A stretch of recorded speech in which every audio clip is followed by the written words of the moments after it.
నమస్కారం అండి. మనము గ్రూప్ 1 చర్చల్లోనూ టీఎస్పీఎస్సికి సంబంధించి జియోగ్రఫీ విషయంలో చాప్టర్ 1లో ఇంకా చివరి అంకంలో ఉన్నాం. మనం ఖనిజ వనరుల విషయంలో ఉన్నాం. అందులో శక్తి వనరుల కోసం చర్చ జరిపాం కొంత. అదేవిధంగా ఇక్కడ ఏంటంటే ఒకటో పాఠానికి రెండవ పాఠానికి కొంత సంబంధం ఉంటుంది. అంటే ఖనిజాలు, ఖనిజ వనరులు, శక్తి వనరులు ఇక్కడ ఇచ్చాడు. పవర్ ప్రాజెక్ట్స్ అని, పరిశ్రమలు అని రెండో చాప్టర్లు ఇచ్చాడు. కాబట్టి కొన్ని అనుబంధ విషయాలు అక్కడ కలిపి చెప్పడం జరుగుతుంది, అర్థం చేసుకోండి.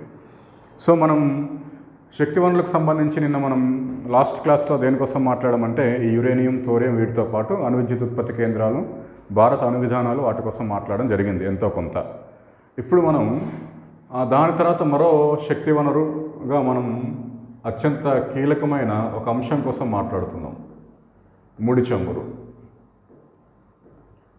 ముడి చమురుకు సంబంధించి ప్రశ్న ఎలా వస్తుంది అంటే ఎక్కువగా మనకి ఆయిల్ రిఫైనరీస్ మీద ఏమైనా వచ్చే అవకాశం ఉంది.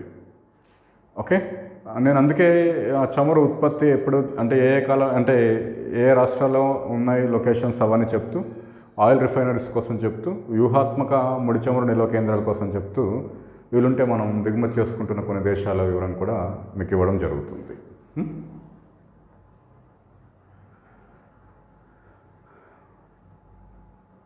భారతదేశాన్ని చూస్తే దేశంలో యాక్చువల్గా మాకుమ్ అనే ప్రాంతంలో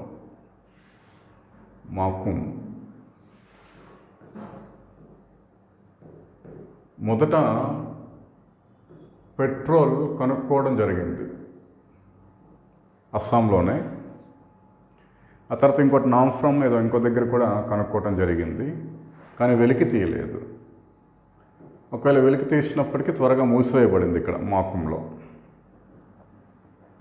ఆ తర్వాత మీకు తెలిసిందే, ఇప్పటికీ ఇంకా పెట్రోల్ని ఇస్తున్న, ముడి చమురుని ఇస్తున్న మనకు బావి అస్సాంలోనే దిగ్బాయిలో కనుక్కోవడం జరిగింది. రైల్వే లైన్ వేస్తున్న సందర్భంగా వాళ్ళకి తెలిసింది, అరే ఇక్కడ క్రూడ్ ఆయిల్ వస్తుంది అని. ఇది ఇక్కడ అస్సాంలో దిగ్బాయ్. అప్పుడు భారతదేశం దేశీయ పెట్రోల్ అదే ముడి చమురు ఉత్పత్తి, క్రూడ్ ఆయిల్ ఉత్పత్తి చేయడం జరిగింది. మొదట్లో మనకు 1960ల వరకు కూడా మనకు దిగ్బాయ్, ఆ చుట్టుపక్కల ప్రాంతాలు, అస్సాం అనేదే మోనోపలి అంటే ఏంటమ్మో గుత్తాధిపత్యం.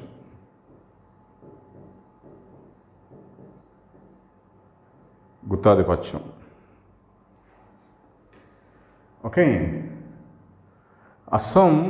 అస్సాంలో మనకి చాలా ప్రాంతాల్లో ఈ ముడి చమురు బావులు ఉన్నాయి.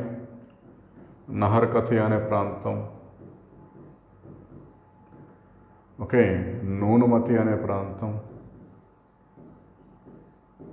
ఓకే, గౌహతి ప్రాంతంలో, దిగ్బాయిలో, బొంగైగావ్లో,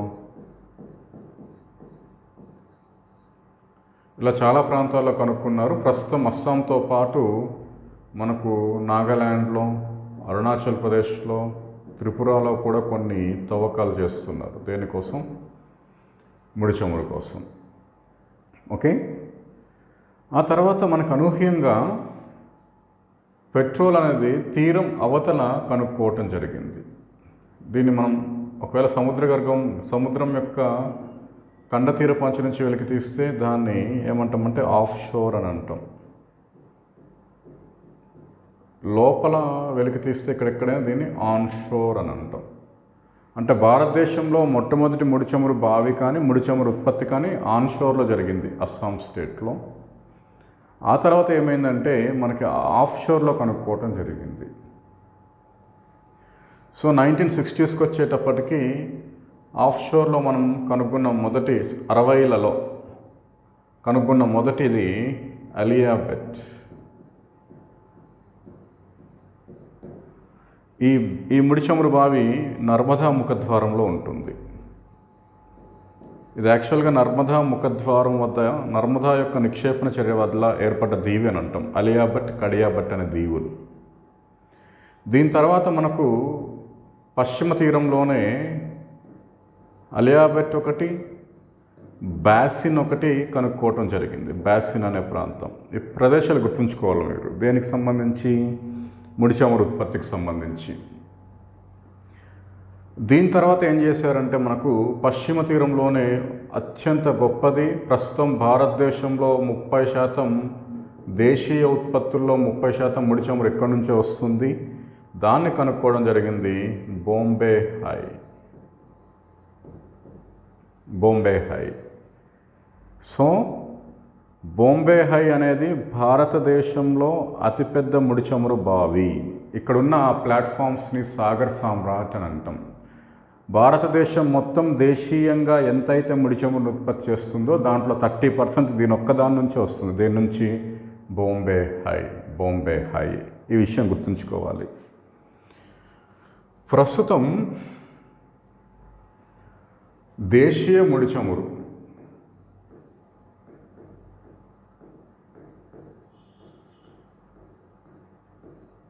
ఓకే ఆఫ్షోర్ ఆన్షోర్లో ఉంది. Offshore onshore. ఆఫ్షోర్ అంటే తీరం బయట, సముద్ర గర్భం నుంచి, కండ తీరపు అంచు నుంచి. ఆఫ్షోర్లో మీకు తెలిసిందే ఎక్కువగా వెస్ట్ ఆఫ్షోర్ నుంచి వస్తుంది. Western Coast. వెస్టర్న్ కోస్ట్లో మీకు ఇప్పుడే చెప్పాను, లార్జెస్ట్ వన్ ఒకటి ఉంది. మహారాష్ట్ర బొంబాయికి 174 కిలోమీటర్ల పశ్చిమ తీరంలో ఉంది. ఇది బాంబే హై అని అంటాం దాన్ని. అక్కడే మనకు బాసిన్ అనే మరొకటి ఉంది. మనకి ఈ ప్రాంతంలోనే మరొక ముడి చమురు బావి ఉంది. ఏమని చెప్పాం? అలియాబెట్. దాని కిందనే కడియాబెట్ వంటివి కూడా ఉన్నాయి. ప్రస్తుతానికి ముడి చమురు ఉత్పత్తి ఆఫ్షోర్లో ఈస్ట్ కోస్ట్లో కూడా జరుగుతుందండి. East Coast. ఈస్ట్ కోస్ట్లో ముఖ్యంగా ఎక్కడి నుంచి వస్తుందంటే ఒకటే ఒక తీర ప్రాంతం నుంచి, ఏపీ తీరం నుంచి వస్తుంది. దీన్నే ఏమంటున్నారంటే కేజీ బేసిన్ తీరం అని అంటాం.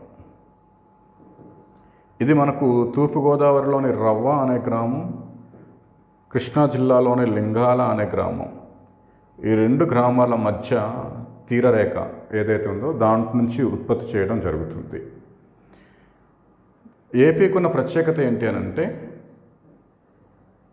ఆన్షోర్ క్రూడ్ ఆయిల్ ఉత్పత్తిలోనూ ఉంది కృష్ణా గోదావరి డెల్టా మధ్యలో. అదేవిధంగా ఆఫ్షోర్ క్రూడ్ ఆయిల్ ఉత్పత్తిలో కూడా ఉంది, రవ్వ లింగాల తీరరేఖల మధ్యలో ఉత్పత్తి చేస్తుంది. ఏది? ఏపీ. అట్లా చేస్తున్న భారతదేశానికి చెందిన ఏకైక రాష్ట్రం ఇదే. ఏది? ఏపీ. తక్కువే, ఎక్కువేం కాదు.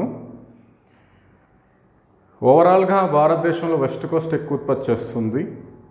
ఓకే. ఆన్షోర్లో చూసుకుంటే ప్రస్తుతానికి ప్రథమ స్థానంలో ఉన్న రాష్ట్రం అస్సాం.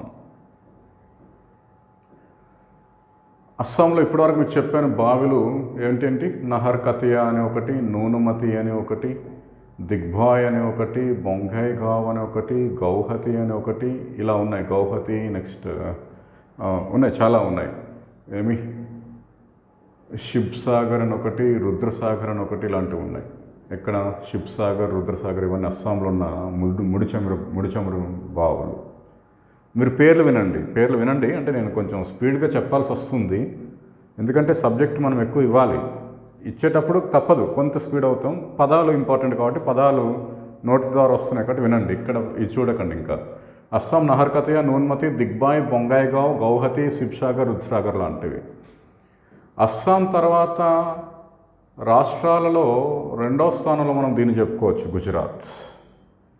గుజరాత్లో కూడా అంకలేశ్వర్, దీన్ని ఫౌంటైన్ ఆఫ్ ప్రాస్పరిటీ అని జవహర్లాల్ నెహ్రూ పేర్కొనడం జరిగింది. అంకలేశ్వర్ ప్రాంతం. అహ్మదాబాద్ ప్రాంతం, అహ్మదాబాద్, కల్లోల్ ప్రాంతం. ఇట్లా గుజరాత్ కూడా కొంత బాగానే ఉత్పత్తి చేస్తుంది, గుజరాత్ రాష్ట్రం కూడా. 3వ స్థానంలో ప్రస్తుతం ఏపీని వెనక్కి నెట్టి ఇంకో రాష్ట్రం వచ్చింది, రాజస్థాన్. బార్మేర్ ప్రాంతం. ఇక్కడ ముడి చమురు బావుల్లో ఒకదాన్ని సరస్వతి అని పిలవటం జరుగుతుంది, ఇంకో దాన్ని రాజేశ్వరి అంటున్నారు. సరస్వతి, రాజేశ్వరి, మంగళ ఇలాంటి పేర్లతో ముడి చమురు బావులు ఉన్నాయి. కేవలం రాష్ట్రాల పరంగా చూసుకుంటే 3వ స్థానం రాజస్థాన్ ఉంది, 4th ప్లేస్లో ఆంధ్రప్రదేశ్ ఉంది. ఇది కృష్ణా గోదావరి డెల్టా ప్రాంతం అంటే ఈ అమలాపురం పరిసర ప్రాంతాలు, అదేవిధంగా మనకు ఈ బొబ్బర్లంక దగ్గర నుంచి ధవళేశ్వరం దగ్గర నుంచి ఆ నదుల మధ్యలో ప్రాంతం ఏదైతే ఉందో అది. అండ్ 5th ప్లేస్లో కావేరీ డెల్టా ప్రాంతం ఉంది, తమిళనాడు. కావేరీ డెల్టా ప్రాంతం, దీన్ని కోవెలపూల్ అనే గ్రామం, నారీమణం అనే గ్రామాల మధ్యలో ఉంది. కోవెలపూల్, నారీమణం అనే గ్రామాలు. ఆ తర్వాత తమిళనాడు తర్వాత మనకు అరుణాచల్ ప్రదేశ్ ఇలాంటి రాష్ట్రాల్లో కూడా ఉత్పత్తి జరుగుతుంది. మొదటి 5 రాష్ట్రాలు ఇవి ముడి చమురు ఉత్పత్తిలో. మీకు ఆ ప్రాంతాల పేర్లు కూడా చెప్పాను నేను ఇంచుమించు. ఈ 2 డెల్టాస్, మిగతావి బావులు, అవన్నీ ఎక్కడెక్కడ ఉన్నాయి అవన్నీ. ఇది మనకు సముద్రం బయట అంటే తీరం బయట, తీరం వెలుపల, సముద్రం లోపల కండతీర పంచ నుంచి వెలికి తీసే కేంద్రాలు. ఇక్కడ సమస్య ఏంటంటే ఇంత చేస్తున్నప్పటికీ, ఇన్ని బావులు ఉన్నప్పటికీ ఇది మన అవసరాలకు తగ్గట్టుగా లేవు. దేశీయ అవసరాల్లో 18% మాత్రమే ఇవి తీరుస్తున్నాయి. ఇది ఇంతకుముందు ఎక్కువగా ఉండేది, ఇప్పుడు అలా అలా తగ్గుతుంది. 2017లో 25% ఉండేది, ఇప్పుడు 18% తీరుస్తున్నాయి. సో మనం ఎక్కువగా దేని మీద ఆధారపడుతూ వస్తున్నామండి? దిగుమతులు. 2020 సర్వే ప్రకారం భారతదేశానికి ఎక్కువ దిగుమతి చేస్తున్నది ఇరాక్, తర్వాత సౌదీ అరేబియా. ఒకప్పుడు 3వ ప్లేస్లో ఇరాన్ ఉంది. సో ఇరాన్ నుంచి దిగుమతులు బాగా తగ్గిపోయాయి. దాని స్థానంలో మనకి యుఏఈ వచ్చింది, వెనిజులా ఒకటి. ఓకే, కొన్ని సందర్భాల్లో యుఏఈ కన్నా అడ్వాన్స్డ్గా మనకు నైజీరియా 4th ప్లేస్లో ఉంటుంది. Nigeria, UAE, Venezuela, okay, Qatar, Kuwait, USA, okay, ఇట్లా రష్యా, ఈ దేశాల నుంచి మనం దిగుమతి చేసుకుంటున్నాం. 1st స్థానంలో అయితే ఇరాక్ ఉంది, 2nd స్థానంలో ఏది ఉందంటే సౌదీ అరేబియా. ఒకప్పుడు ఇరాన్ ఉండేది, ఇరాన్ పాత్ర తగ్గిపోతుంది రాను రాను. వాటిని నైజీరియా, యుఏఈ, వెనిజులా ఇలాంటివన్నీ రీప్లేస్ చేయడం జరుగుతుంది. ఇది మన భారతదేశంలో ముడి చమురు దిగుమతి చేసుకుంటున్న దేశాలు. ఓకే,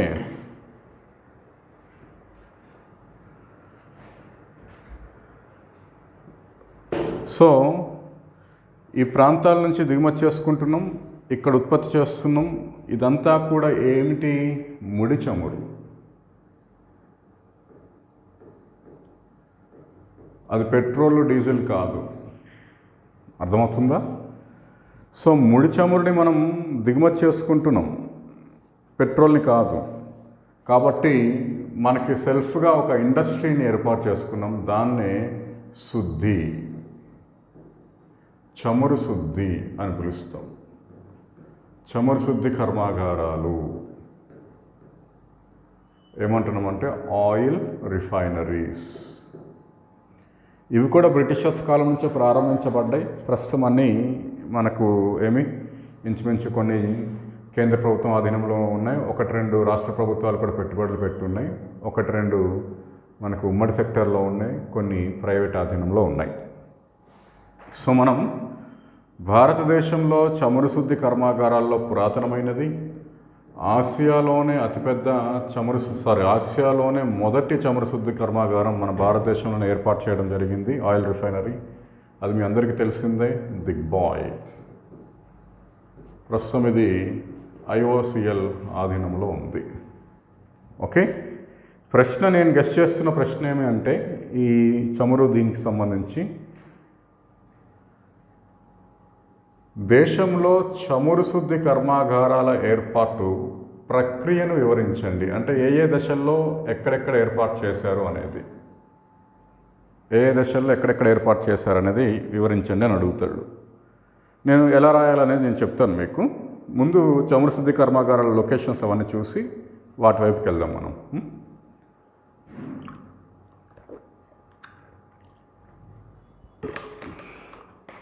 ప్రస్తుతానికి అంటే ఈ సంవత్సరానికి ఈ రోజున జూలై 5, 2021 అనుకుంటే భారతదేశంలో 23 ఆయిల్ రిఫైనరీస్ ఉన్నాయి. దీంట్లో 18 పూర్తిగా గవర్నమెంట్ సెక్టార్లో ఉన్నాయి, 2 ఉమ్మడి సెక్టార్లో ఉన్నాయి, 3 ప్రైవేట్ సెక్టార్లో ఉన్నాయి.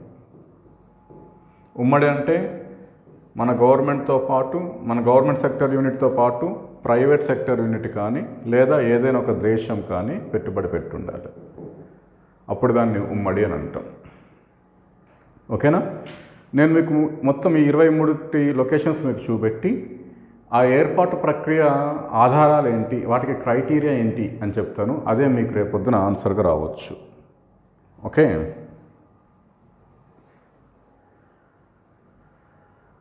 దేశంలో చమురు శుద్ధి కర్మాగారాలని పరిశీలిస్తే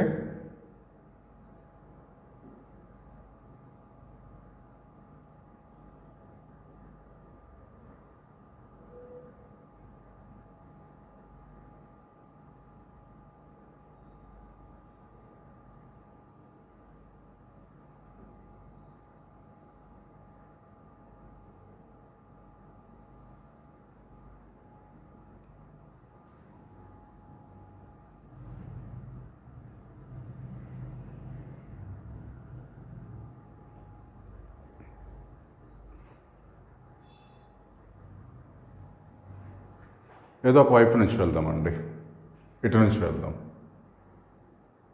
మొదటిది దిగ్బాయ్ అని చెప్పాను మీకు. మనకు పంజాబ్లో ఒకటి ఉందండి, దాని పేరు బఠిండా. ఓ పని చేస్తానండి, ముందు ప్రైవేట్ సెక్టర్ చెప్పేస్తా. ప్రైవేట్ సెక్టర్వి 3 ఇక్కడే ఉన్నాయి. ప్రైవేట్ ఆధీనంలో ఉన్న 3 ఆయిల్ రిఫైనరీస్ అక్కడే ఉన్నాయండి. ఒకటి జామ్నగర్ ప్రాంతంలో ఉంది, దీనికి రిలయన్స్ ఇండియా లిమిటెడ్ యాజమాన్యంలో ఉంది. ఇది ఆసియా ఖండంలోనే అతిపెద్ద ఆయిల్ రిఫైనరీ. ఏది? జామ్నగర్. రెండవది ప్రైవేట్ రంగంలో ఉన్నది కూడా జామ్నగర్ సజ్లో ఉంది, ఇది రిలయన్స్ ఇండియా లిమిటెడే. ఈ మధ్యనే వీళ్ళు వేరే భాగస్వామ్యాన్ని పిలవడం జరిగింది, అది వచ్చాక మీరు ఆ పేరు మార్చుకోవచ్చు. వేరే భాగస్వామ్యాన్ని పిలవడం జరిగింది. ఓకే, మూడవది గుజరాత్లోనే ప్రైవేట్ది ఉంది, అది వడినార్ అనే ప్రాంతంలో ఉంది.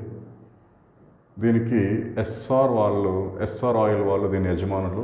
వీళ్ళు కూడా వేరే కంపెనీకి అమ్ముతున్నట్టు తెలుస్తుంది, నారాయణ అనే కంపెనీకి. ఓకే, ఈ 3 భారతదేశంలో పూర్తిగా ప్రైవేట్ ఆధీనంలో ఉన్న ఆయిల్ రిఫైనరీస్. 3 కూడా ఒక్కొక్కటి జనరల్గా ఇదైతే 33 మిలియన్ మెట్రిక్ టన్స్ ఉత్పత్తి కలిగి ఉందన్నమాట. లార్జెస్ట్ వన్ ఏషియాలోనే జామ్నగర్లో ఉన్నది. ఓకే, ఆ తర్వాత 2 ఉమ్మడి సెక్టర్లో ఉన్నాయి. ఒకటి బఠిండా, ఇంకొకటి మధ్యప్రదేశ్లో ఉన్న బినా. ఓకే, ఏమని చెప్పాను? బఠిండాని మనకు ఐఓసిఎల్తో పాటు మిట్టల్ ఆయిల్ ఒక ప్రైవేట్ సెక్టర్ యాజమాన్యంలో అది ఉంది. అంటే గవర్నమెంట్తో పాటు ప్రైవేట్ ఉమ్మడి జాయింట్ వెంచర్ అంటాం వాటిని. రెండవది బీనా, ఇది మేబీ మన ఐఓసిఎల్తో పాటు ఒమన్ ఆయిల్ రిఫైనరీ, ఒక దేశం చెందిన సంస్థతోటి అది ఒప్పందంలో ఉంది. మిగతా 18 కూడా మనకేంటి అంటే ప్రభుత్వ ఆధీనంలో ఉన్నవి. బీనా మధ్యప్రదేశ్, బఠిండా పంజాబ్. బీనా ఎక్కడుందండి? మధ్యప్రదేశ్. ఓకే, నెక్స్ట్ ఇక్కడే హర్యానాలో ఇంకొకటి ఉందండి, పానీపట్. ఒకప్పుడు అతి పెద్దదని చెప్తున్నాం కానీ ప్రభుత్వ రంగంలో ప్రస్తుతానికి ఇది కాదు. ఇవన్నీ గవర్నమెంట్ సెక్టర్సే. పానీపట్ హర్యానా ఐఓసిఎల్ ఆధీనంలో ఉంది. ఓకే,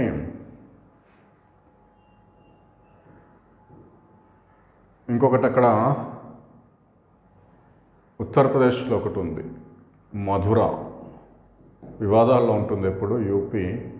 ఇది కూడా ఐఓసిఎల్ ఆధీనంలో ఉంటుంది. ఆయిల్ రిఫైనరీస్లో ఎక్కువ ఐఓసిఎల్ ఆధీనంలోనే ఉన్నాయి. ఎక్కువ కెపాసిటీ కూడా ఐఓసిఎల్, తర్వాత ఆర్ఐఎల్. ఓకే, మధుర యూపీ ఇది కొంచెం పర్యావరణ ఇబ్బందులు ఎదుర్కొంటుంది. దీని నుంచి వస్తున్న వ్యర్థాల వల్ల మనకు తాజ్మహల్ యొక్క రంగు మారిపోతుంది అని అంటున్నారు. రీలొకేట్ చేయమని చెప్తున్నారు. ఓకే, అండ్ మనకు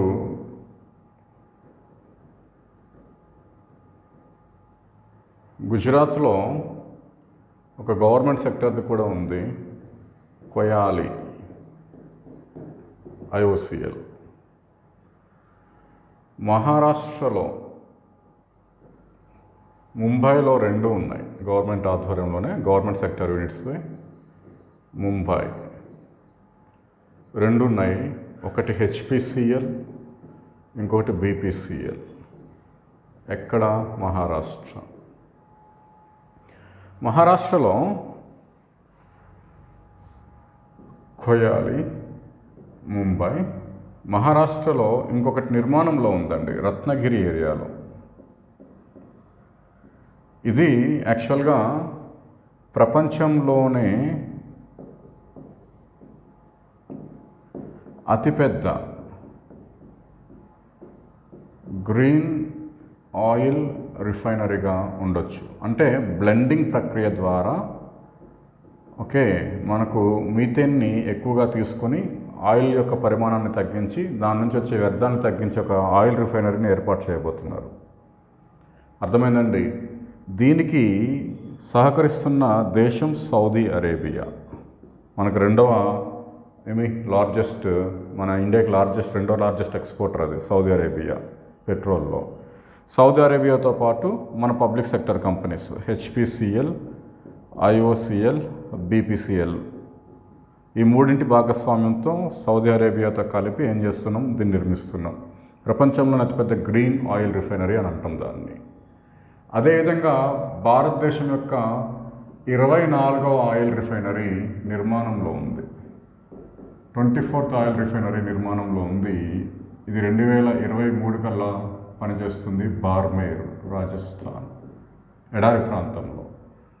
దీన్ని రాజస్థాన్ స్టేట్ గవర్నమెంట్తో పాటు హెచ్పిసిఎల్ సంయుక్తంగా నిర్మిస్తున్నాయి. అది కూడా ప్రభుత్వ ఆధీనంలో ఉన్నట్టే లెక్క. ఓకే, నెక్స్ట్ మంగళూరు, కర్ణాటకలో ఒకటి ఉంది. ఎక్కడ ఉందండి? మంగళూరు. అన్నీ చూడండి, నేను చెప్తాను, అవి ఏర్పడిన దశలు మీకు చెప్తాను. ఏంటి? మంగళూరు, కర్ణాటక. ఇది మంగళూరు ఆయిల్ రిఫైనరీస్. దీంట్లో ఎక్కువ స్టేక్ కర్ణాటక గవర్నమెంట్కి ఉంది. ఓకే, ప్రభుత్వ రంగం సంస్థగానే చెప్పుకోవాలి. ఇంకొకటి ఇక్కడ ఉందండి, కొచ్చి. ఏ స్టేట్లో? కేరళ.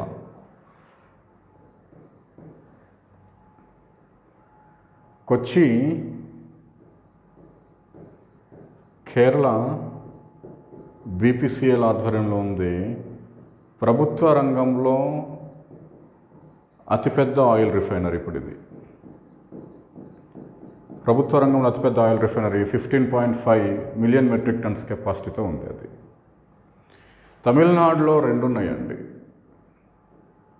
ఒకటి చెన్నై, ఇంకోటి నాగపట్నం.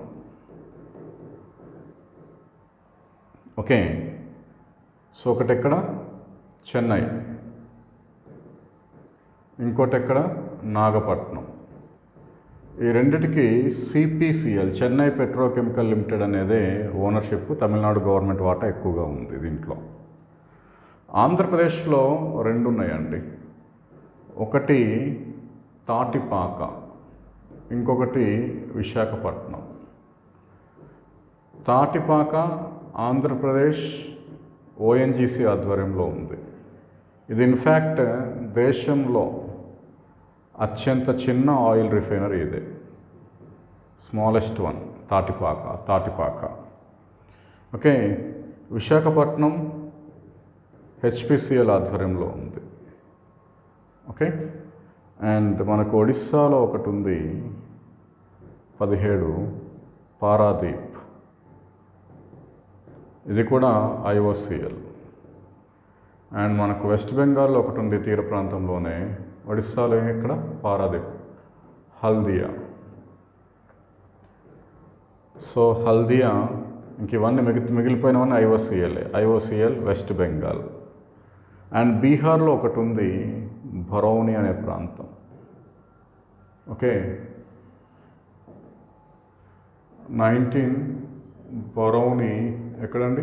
బీహార్, ఐఓసిఎల్.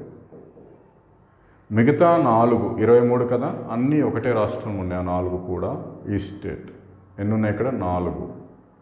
దిగ్బాయ్ చెప్పాం, గౌహతిలో ఒకటి ఉంది, బొంగైగావ్లో ఒకటి ఉంది, అండ్ నుమలీగర్లో ఒకటి ఉంది.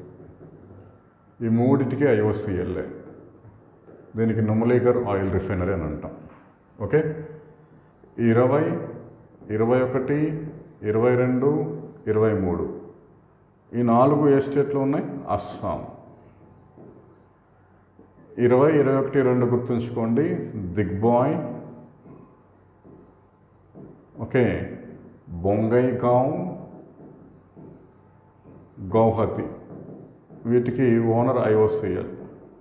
అండ్ ఇంకొకటి ఉంది, ఇవన్నీ చిన్నవి అండి, వీటంత కెపాసిటీ లేదు, నుమలీగర్లో ఉంది. నుమలీగర్కి owner Numaligarh oil refinery, Assam state government దీంట్లో ఓకే వాటా కలిగి ఉంది. ఇవి భారతదేశం యొక్క మొత్తం ఎన్ని? 23 ఆయిల్ రిఫైనరీస్, 23 ఆయిల్ రిఫైనరీస్ మీకు బోర్డు మీద ఉన్నాయి. వెరీ ఈజీగా గుర్తుంచుకోవచ్చు. వీటిలో 18 పూర్తిగా ప్రభుత్వ రంగ సంస్థల ఆధీనంలో ఉంటే, 2 ఉమ్మడి ఆధీనంలో ఉంటే, 3 ప్రైవేట్ ఆధీనంలో ఉన్నాయి. ప్రభుత్వ రంగ సంస్థల ఆధీనంలో ఉన్న వాటిని అన్నింటినీ ఒకే గొడుగు కింద తెచ్చేయాలనే ఆలోచనలో ప్రభుత్వం ఉంది. ఓఎన్జీసీ ఏదైతే ఉందో డెహ్రాడూన్ ప్రధాన కార్యాలయంగా ఓఎన్జీసీకి అది అప్పచెప్పడం జరగబోతుంది భవిష్యత్తులో. ఓఎన్జీసీ స్వదేశీ లిమిటెడ్ వీటన్నిటిని చూసుకుంటుంది. ఓఎన్జీసీ విదేశీ లిమిటెడ్ ఏం చేస్తుంది అంటే మనకు విదేశాల్లో కూడా పెట్రోల్తో అదే క్రూడ్ ఆయిల్తో కార్యక్రమంలో పాలు పంచుకోబోతుంది. ఫర్ ఎగ్జాంపుల్ మనకి వియత్నాం తీరంలో, రష్యా తీరంలో, సకాలిన్ దీవుల వద్ద కూడా ఈ ఓఎన్జీసీ విదేశీ లిమిటెడ్ పెట్రోల్ తవ్వే కార్యక్రమాలని చేపడుతుంది. భవిష్యత్తులో మేబీ అదే జరిగి ఉండొచ్చు. ఓకే,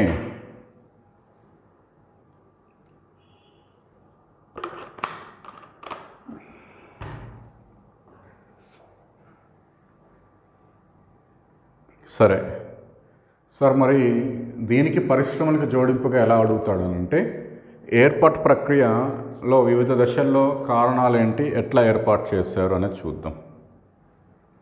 ఇదే ఇంపార్టెంట్ ప్రశ్న అంటే అడగచ్చు. ఏర్పాటు ప్రక్రియ మీద చమురు శుద్ధి కేంద్రాల ఏర్పాటు ప్రక్రియకు సాధారణంగా ఫస్ట్ పేరాలో ఏం చేస్తారంటే, మీరు చమురు శుద్ధి కర్మాగారాల ఏర్పాటు కేంద్రకు ఈ కారణాలతో ఏర్పరుస్తున్నారు. ముడి సరుకు, డిమాండ్, ఎంప్లాయ్మెంట్ ఆపర్చునిటీ అంటే ఉపాధి కల్పన, తీర ప్రాంతం మొదలైన కారణాలతో వీటిని ఏర్పాటు చేస్తున్నారు. ఓకే అని చెప్పి ఏం చేస్తారు, దేశంలో తొలినాళ్లలో అంటే ఎప్పుడు 1940 కన్నా ముందు అనుకోండి,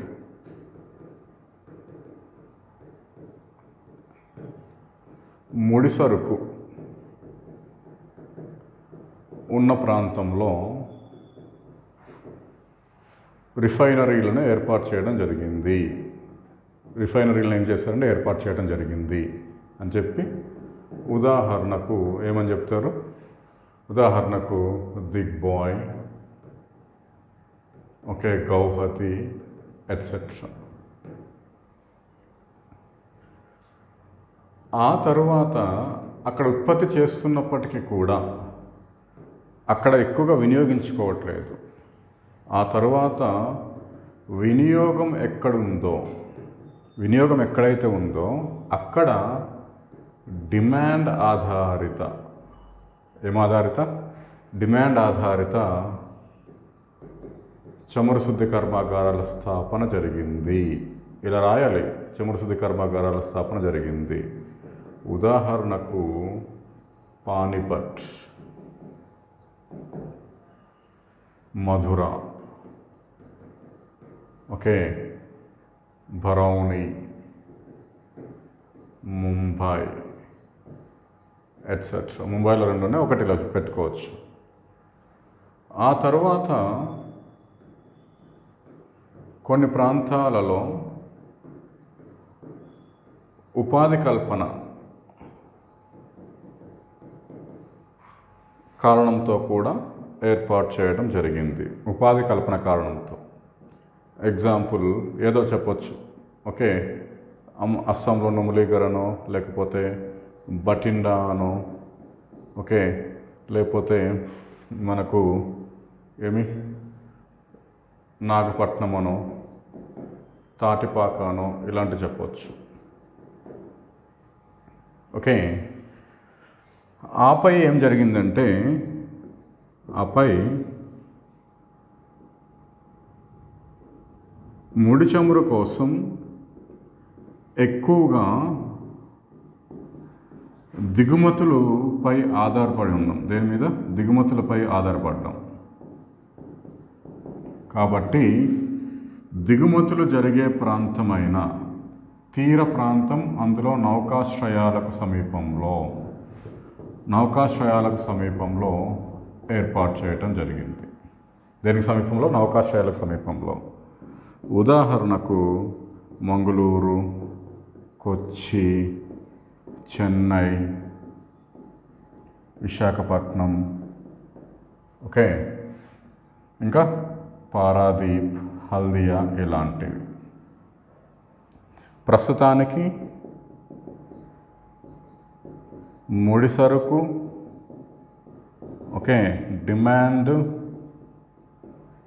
ఎంప్లాయ్మెంట్, దిగుమతి, అదేవిధంగా పర్యావరణం మొదలైన కారణాలతో వీటిని ఏర్పాటు చేయటం జరుగుతుంది.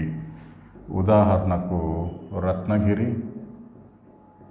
ఓకే, ఉదాహరణకు కొయాలి, ఉదాహరణకు రాజస్థాన్లో బార్మేర్ మొదలైనవి అని చెప్పుకోవచ్చు.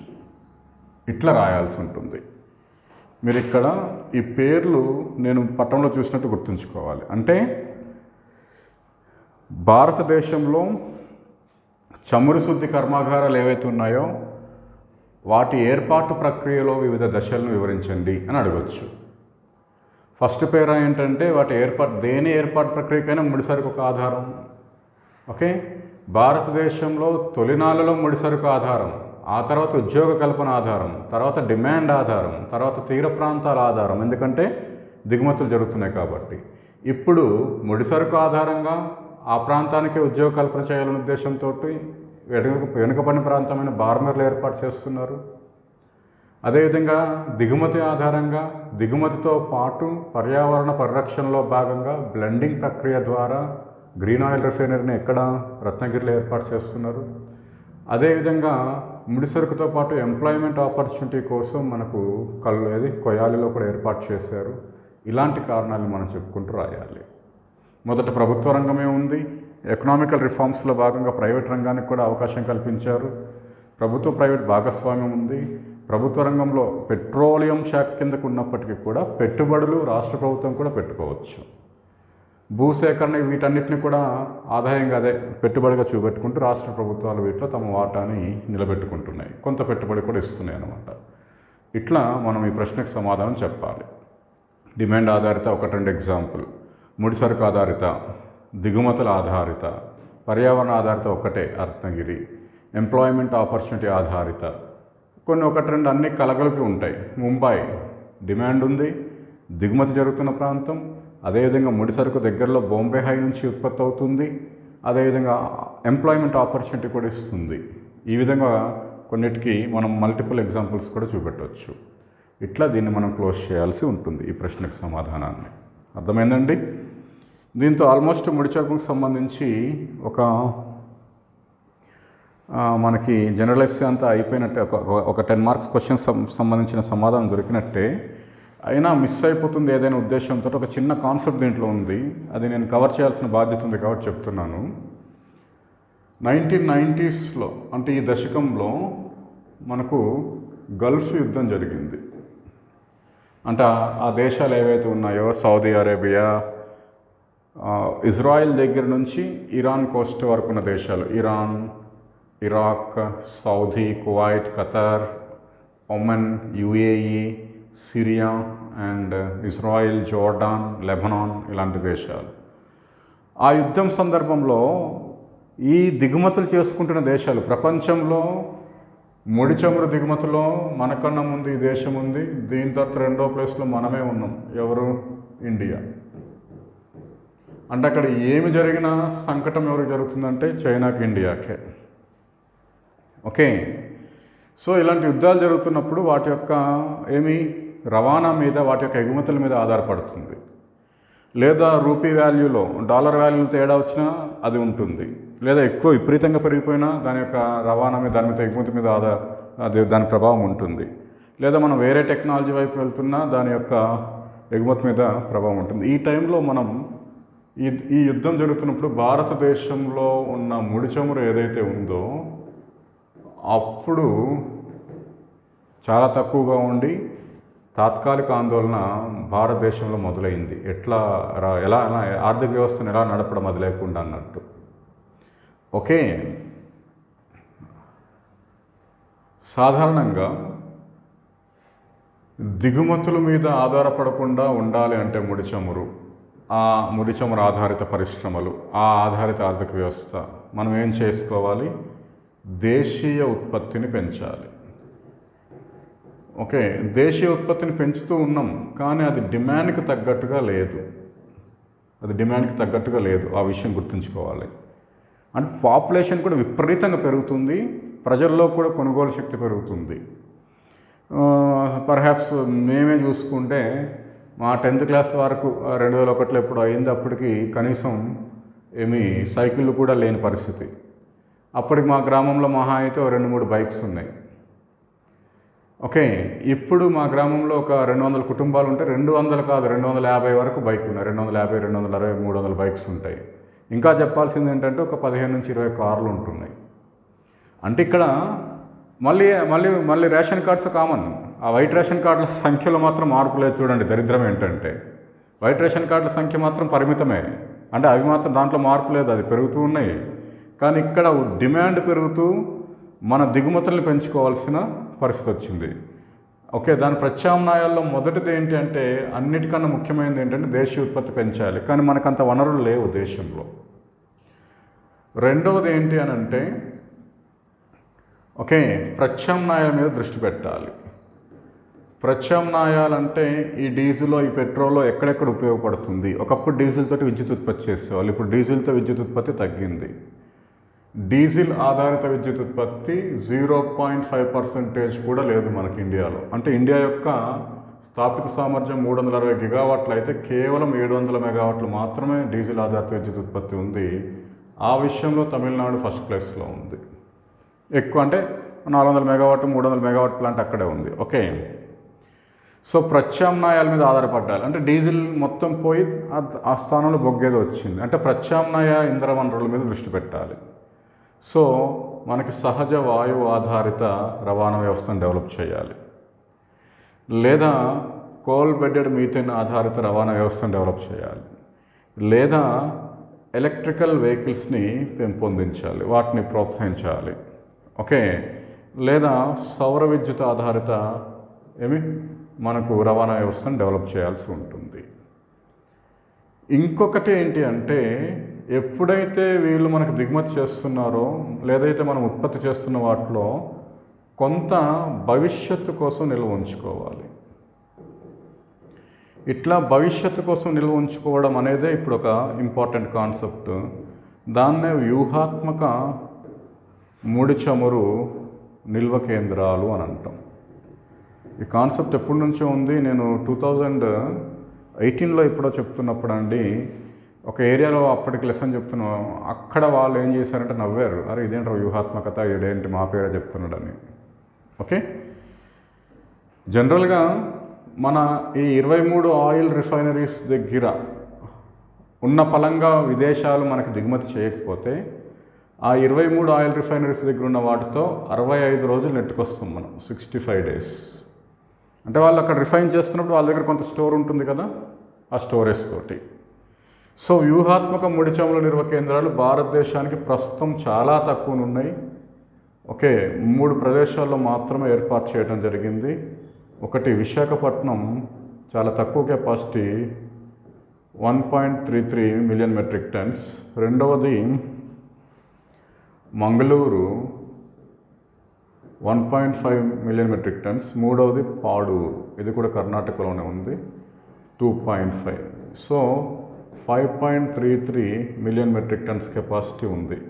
దీంతో మహా అయితే ఒక 10 రోజులు మాత్రమే మనం, ఇంకో 10 రోజులు మాత్రమే చలామణి చేయగలం.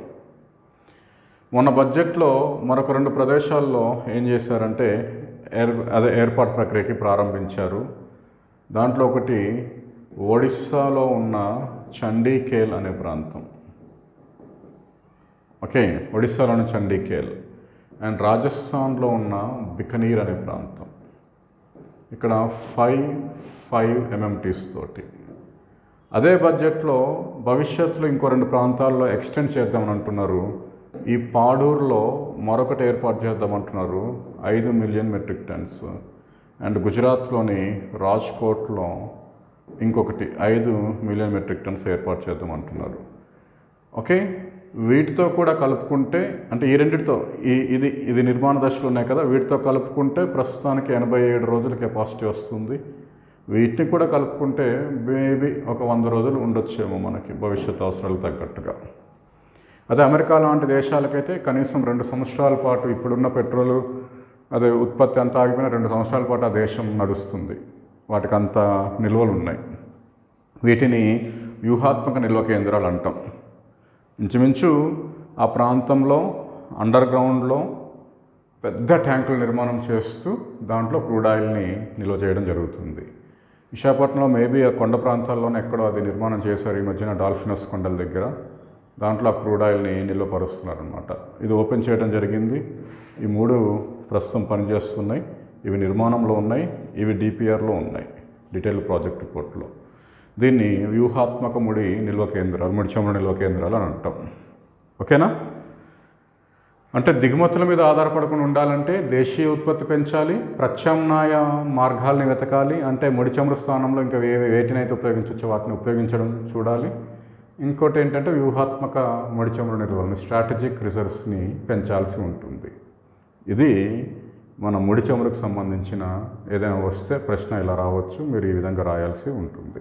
ఓకేనా? ఈ తర్వాత మరొక ఖనిజ వనరు లేదా శక్తి వనరు కోసం మనం మాట్లాడుకుందామండి. సిలబస్లో కూడా ప్రధానమైనవి అన్నాడు, చిన్న వాటి కోసం మనం మాట్లాడుకోవడం బెటర్. తెలంగాణ స్టేట్కి వచ్చేటప్పుడు వీలున్నంత తెలంగాణ స్టేట్లో ఎక్కడెక్కడ ఉత్పత్తులు జరుగుతున్నాయి అన్నీ మాట్లాడదాం. భారతదేశం సంబంధించి ప్రధాన అని అన్నాడు. ఓకే, ప్రధాన అంటే ఆల్రెడీ అయిపోయింది, ముడి చమురు అయిపోయింది. ఇంకా బొగ్గు, ఇనుము, ఈ రెండింటి కోసం చెప్పుకుంటే చాలు. మనం వీటిని దాటి మీకు రేపు వచ్చేది ఏం లేదు, ప్రశ్న వచ్చేది రాదు. మ్యాక్సిమం వీటి నుంచి కూడా ఎక్కువగా రాదు. ఎనీహౌ వీటిని దాటి అయితే రాదండి. సరే, దీని తర్వాత మనం మేబీ బొగ్గు కోసం మాట్లాడుకుందాం. బొగ్గు, థర్మల్ పవర్ స్టేషన్స్, వాటి కోసం మాట్లాడదాం కొంత బ్రేక్తో.